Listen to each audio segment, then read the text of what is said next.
సహవాసం చేయాలని ప్రభు ఎందుకు ఈ మాటలు అంటున్నాడంటే, ఈ మందిరము మీరు పాడైపోయి ఉండగా మీరేం చేస్తున్నారు?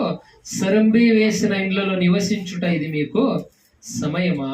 కాబట్టి మీరేం చేసుకోండి, మీ ప్రవర్తనను గురించి మీరేం చేసుకోండి, ఆలోచన చేసుకోండి. వినండి ప్రియ దేవుని బిడ్డలారా, దేవుని యొక్క మందిరము పాడైపోయి ఉండగా దాని గురించి పట్టించుకునే వాళ్ళు ఎవరూ లేరు. కానీ వాళ్ళు ఏం చేస్తున్నారంట, నిత్యము దేవునితో సహవాసం ఎందుకు చేయమంటున్నారంటే, ఈ మందిరమును గురించి మీరు బాధ్యత తీసుకోవాలని, దేవుని రాజ్యాన్ని గురించి, దేవుని నీతి గురించి బాధ్యత.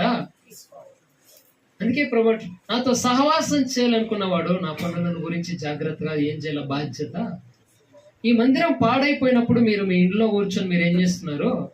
దర్జాగా తినుకొని, దర్జాగా ఆడుకొని, పాడుకొని, ఎంజాయ్ చేసుకొని మీరు ఉన్నారే, అసలు మీకు ఇది సమయమేనా అంటున్నాడు ప్రభు. మీరు మీ ప్రవర్తన గురించి మీరు ఆలోచన.